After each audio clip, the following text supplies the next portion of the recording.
안녕하세요, 여러분. 오늘도 핫한 뉴스 들고 찾아온 간편 뉴스 정보입니다. 오늘 다룰 소식은요. 이재명 대통령이 X에 올린 글 하나가 부동산 시장을 발칵 뒤집어 놨어요. 뭐냐고요?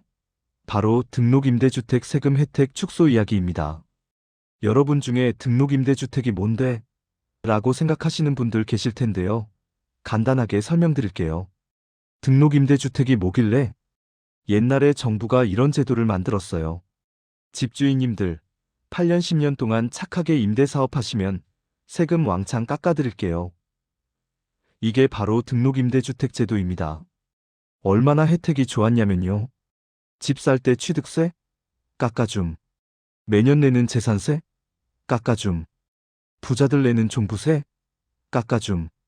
집 여러 채 있어도 양도세 중과 안 받음. 와, 혜택 장난 아니죠? 그래서 한때 엄청 많은 사람들이 등록했어요. 근데 여기서 문제가 뭐냐? 8년, 10년 의무임대 기간이 끝나면요. 재산세랑 종부세 감면은 없어지는데 양도세 중과 면제는 계속 유지되는 거예요. 평생요. 영구적으로. 대통령이 문제 제기한 이유. 이재명 대통령이 SNS에 이렇게 물었어요. 의무임대 기간 다 끝났는데 옛날에 등록임대 했다는 이유 하나만으로 영원히 특혜를 줘야 하나요?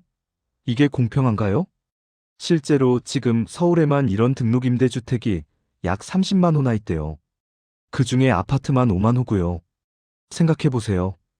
똑같이 집 여러 채 가진 다주택자인데 씨는 예전에 등록임대를 했다는 이유로 양도세 혜택을 받고 B씨는 안 받고 이게 형평성에 맞냐는 거죠.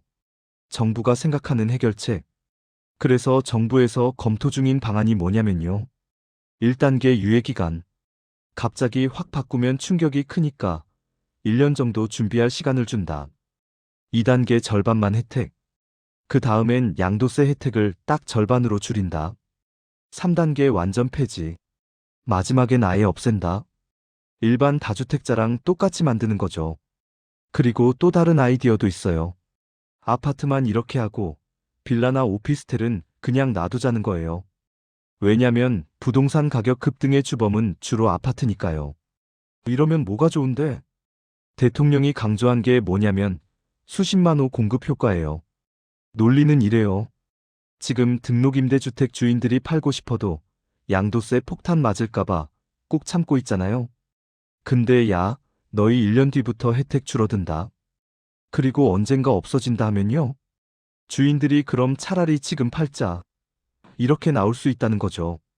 그럼 시장에 매물이 우르르 쏟아지면서 공급이 확 늘어나는 효과가 생긴다는 겁니다. 부동산 공급 증가, 집값 안정. 딱 이 효과를 노리는 거예요. 근데 문제도 있어요. 전문가들은 이렇게 말해요. 효과는 있을 수 있어요. 근데요. 뭐가 문제냐면 이게 부진정 소급이라는 거예요. 어려운 말이죠? 쉽게 설명하면 게임 룰을 중간에 바꾸는 거예요. 예를 들어볼게요.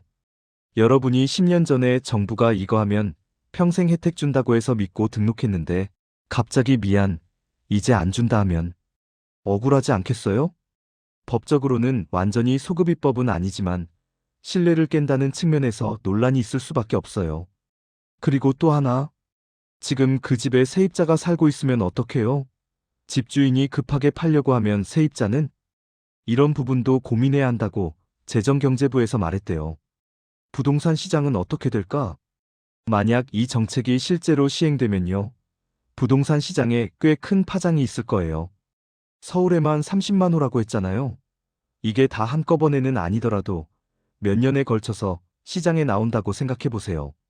매물 증가, 수요 공급, 법칙 가격 조정 압력. 특히 아파트 시장에서 체감이 클 수 있어요. 5만 호니까요. 물론 이게 집값 폭락으로 이어질지 아니면 적절한 안정화 수준에서 머물지는 지켜봐야 하겠지만요. 앞으로 어떻게 될까? 지금은 대통령이 SNS로 의견을 던진 단계예요. 아직 확정된 정책은 아니에요. 앞으로 정부 부처에서 구체적으로 검토하고 법 개정안을 만들고 국회에서 논의하고 이 과정을 거쳐야 해요. 하지만 대통령이 직접 공개적으로 이야기했다는 건 꽤 진지하게 추진할 가능성이 높다는 뜻이죠. 재정경제부에서도 세입자 피해 최소화를 중심으로 제도 개선을 검토하겠다고 공식 입장을 냈으니까요. 내 생각은요, 개인적으로는요, 정책의 방향성 자체는 이해가 가요. 형평성 문제가 분명히 있으니까요. 근데 시행 방법이 진짜 중요할 것 같아요.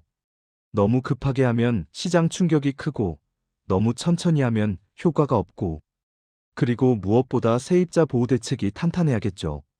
집주인들만 생각하다가 정작 그 집에 사는 사람들 피해보면 안 되니까요. 여러분은 어떻게 생각하세요? 댓글로 의견 남겨주세요. 자, 오늘은 여기까지입니다. 등록임대주택 양도세 혜택 축소 이슈. 앞으로 부동산 시장에 어떤 영향을 미칠지 계속 지켜봐야겠네요. 영상 유익하셨다면 구독, 좋아요 꾹 눌러주시고요. 알림 설정까지 해두시면 핫한 뉴스 놓치지 않고 받아보실 수 있어요. 다음에도 더 재미있고 유익한 소식으로 찾아올게요. 그럼 다들 좋은 하루 보내시고 다음 영상에서 만나요. 안녕.